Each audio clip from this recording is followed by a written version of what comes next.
voice of the Knights, serving as the public address announcer for football, basketball, baseball, and wrestling.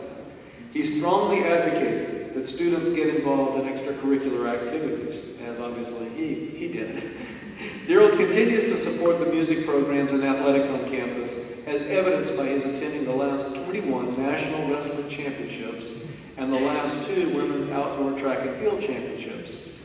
Dr. Wolf's work is unmatched as an academic recruiter and advocate for students seeking acceptance into medical schools. Wartburg's excellent reputation and outstanding medical school placement rate are due in large part to Dr. Wolf's efforts. I'm going to interject something here. I once complimented Daryl on his great work as our pre-med advisor, and he said very modestly that he was actually just inheriting a good program that had already been built by others. A former student writes, as I reflect on Dr. Wolf's impact on my life, it is amazing to see how consistently people mention the personal attention he gave to so many students and the dramatic impact he had on their lives. His tireless efforts on behalf of students, including personal calls to admissions officers, are well documented. Another alumnus writes, he mentored hundreds of students in discovering their vocations and was accessible and supportive while expecting high academic and personal standards.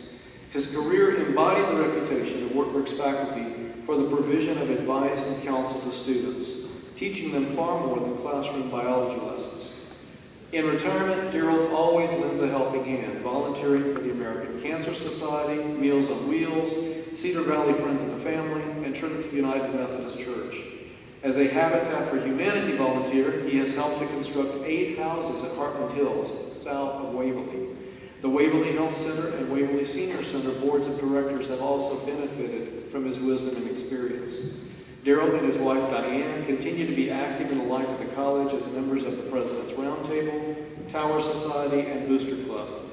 Celebrating with Daryl today are Diane, their daughter Jennifer, a 1993 Wartburg graduate, and several friends. Son John, a 1996 graduate, was unable to attend today. Dr. Wolf's work and approach to life epitomize the leadership and service Wartburg seeks to nurture in students. He has enriched the lives of thousands of Wartburg graduates who are making a difference throughout the world. Now, by the power vested in me by the Wartburg College Board of Regents, we, Jim Leverage on behalf of the board and I as well, present the Wartburg Medal to Daryl Wolf on this 3rd day of September 2013.